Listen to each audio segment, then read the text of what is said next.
12. Todo por la electricidad, señor, dijo el capitán Nemo, mostrándome los instrumentos colgados de las paredes de su camarote. He aquí los aparatos exigidos por la navegación del Nautilus. Al igual que en el salón, los tengo aquí bajo mis ojos, indicándome mi situación y mi dirección exactas en medio del océano. Algunos de ellos le son conocidos, como el termómetro que marca la temperatura interior del Nautilus, el barómetro, que pesa el aire y predice los cambios de tiempo, el higrómetro que registra el grado de sequedad de la atmósfera, el Storm Glass, cuya mezcla, al descomponerse, anuncia la inminencia de las tempestades, la brújula, que dirige mi ruta, el sextante, que por la altura del sol me indica mi latitud, los cronómetros, que me permiten calcular mi longitud y, por último, mis anteojos de día y de noche que me sirven para escrutar todos los puntos del horizonte cuando el Nautilus emerge a la superficie de las aguas son los instrumentos habituales del navegante y su uso me es conocido, repuse.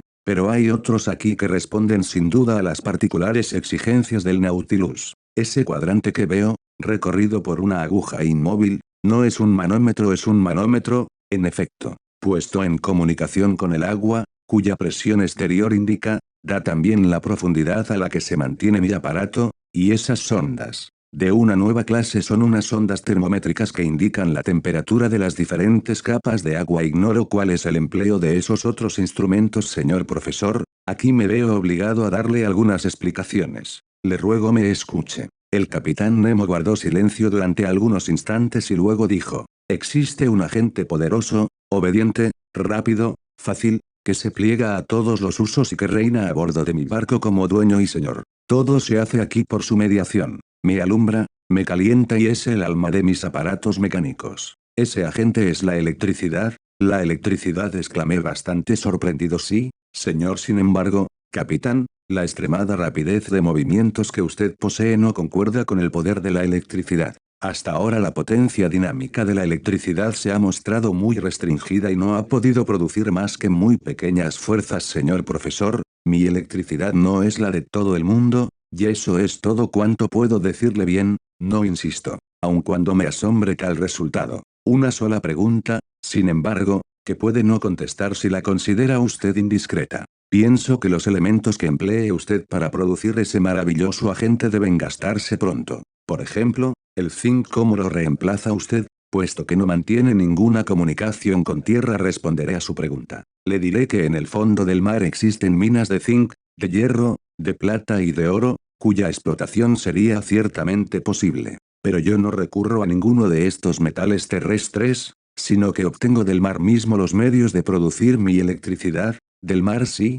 señor profesor, y no faltan los medios de hacerlo. Yo podría obtener la electricidad estableciendo un circuito entre hilos sumergidos a diferentes profundidades, a través de las diversas temperaturas de las mismas. Pero prefiero emplear un sistema más práctico, cual usted conoce perfectamente: la composición del agua marina. En cada 1000 gramos hay 96 centésimas y media de agua, 2 centésimas y 2/3 aproximadamente, de cloruro sódico, y muy pequeñas cantidades de dorros magnésico y potásico, de bromuro de magnesio, de St4-fato de magnesio y de carbonato cálcico. De esa notable cantidad de cloruro sódico contenida por el agua marina extraigo yo el sodio necesario para componer mis elementos. El sodio, en efecto, mezclado con el mercurio, forma una amalgama que sustituye al zinc en los elementos Bunsen. El mercurio no se gasta nunca, solo se consume el sodio, y el mar me lo suministra abundantemente. Debo decirle, además, que las pilas de sodio deben ser consideradas como las más enérgicas y que su fuerza electromotriz es doble que la de las pilas de zinc. Comprendo bien,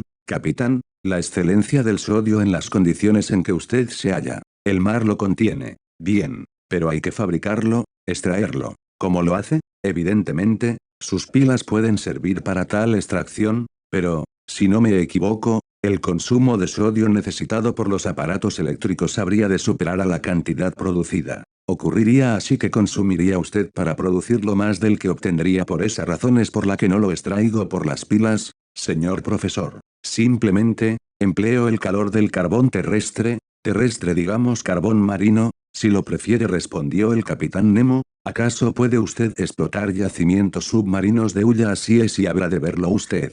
No le pido más que un poco de paciencia, puesto que tiene usted tiempo para ser paciente. Recuerde solo una cosa, que yo debo todo al océano. Él produce la electricidad, la electricidad da al Nautilus el calor, la luz, el movimiento, en una palabra, la vida pero no el aire que respira podría fabricar el aire que consumimos, pero sería inútil, ya que cuando quiero subo a la superficie del mar. Si la electricidad no me provee del aire respirable, si acciona, al menos, las poderosas bombas con que lo almacenamos en depósitos especiales, lo que me permite prolongar por el tiempo que desee, si es necesario, mi permanencia en las capas profundas, capitán. No tengo más remedio que admirarle. Ha hallado usted, evidentemente, lo que los hombres descubrirán sin duda algún día, la verdadera potencia dinámica de la electricidad. Yo no sé si la descubrirán, respondió fríamente el capitán Nemo. Sea como fuere, conoce usted ya la primera aplicación que he hecho de este precioso agente.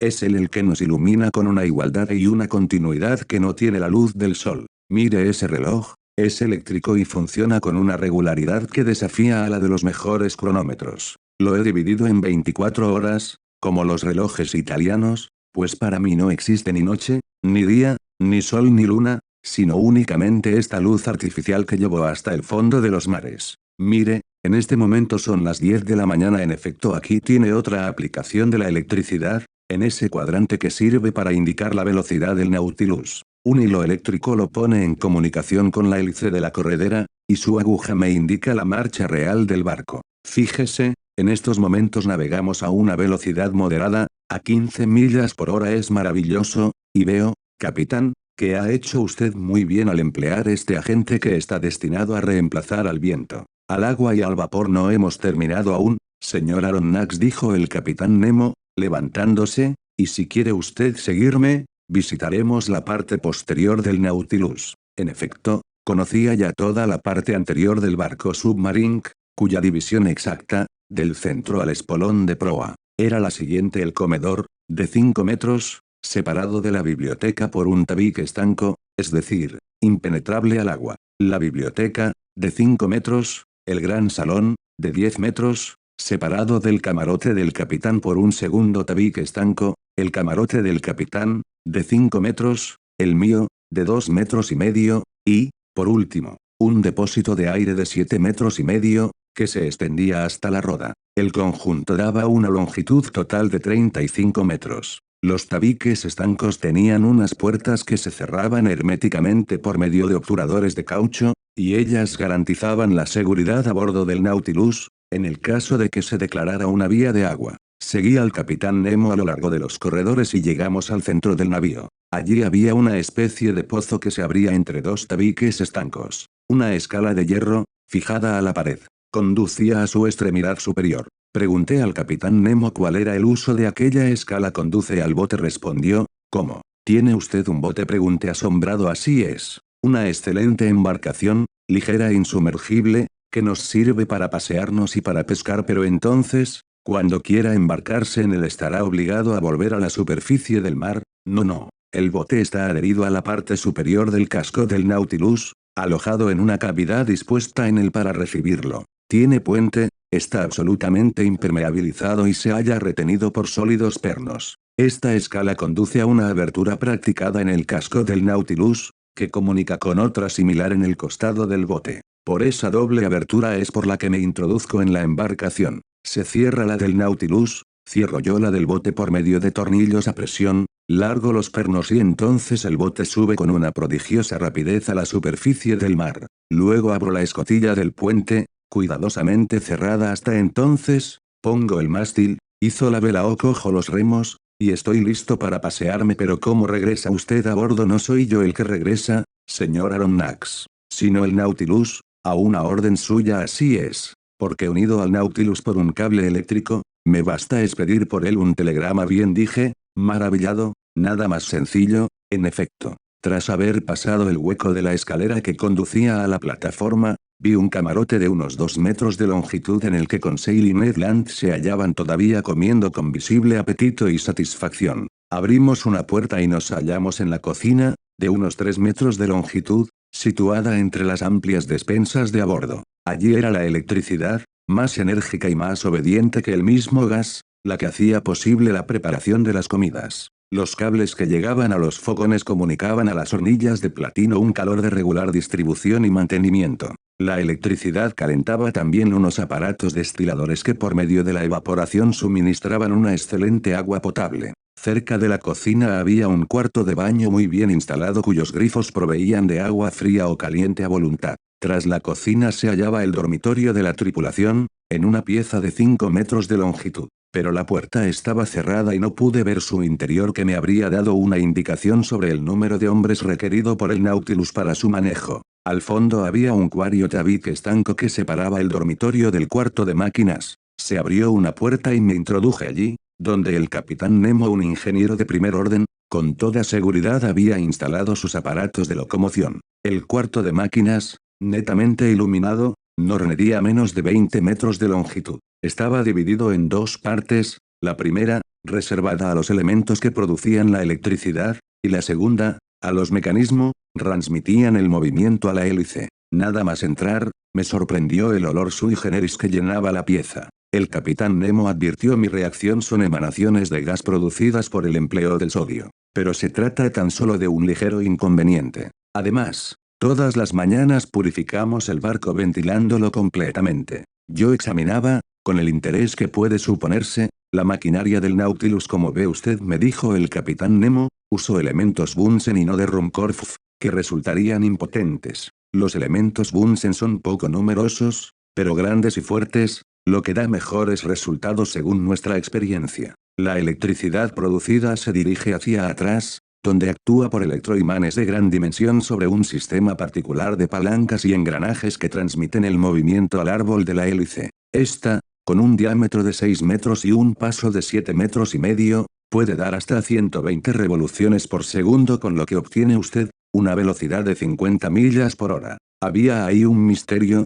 pero no traté de esclarecerlo. ¿Cómo podía actuar la electricidad con tal potencia? ¿En qué podía hallar su origen esa fuerza casi limitada? ¿Acaso en su tensión excesiva, obtenida por bobinas de un nuevo tipo? ¿O en su transmisión, que un sistema de palancas desconocido podía aumentar al infinito? Eso era lo que yo no podía explicarme, capitán Nemo. Compruebo los resultados, sin tratar de explicármelos. He visto al Nautilus maniobrar ante el Abraham Lincoln y sé a qué atenerme acerca de su velocidad. Pero no basta moverse. Hay que saber a dónde se va. Hay que poder dirigirse a la derecha o a la izquierda, hacia arriba o hacia abajo. ¿Cómo hace usted para alcanzar las grandes profundidades en las que debe hallar una resistencia creciente, evaluada en centenares de atmósferas? ¿Cómo hace para subir a la superficie del océano? Y, por último, ¿cómo puede mantenerse en el lugar que le convenga? Soy indiscreto al formularle tales preguntas. En modo alguno, señor profesor, me respondió el capitán, tras una ligera vacilación, ya que nunca saldrá usted de este barco submarino. Venga usted al salón, que es nuestro verdadero gabinete de trabajo, y allí sabrá todo lo que debe conocer sobre el Nautilus.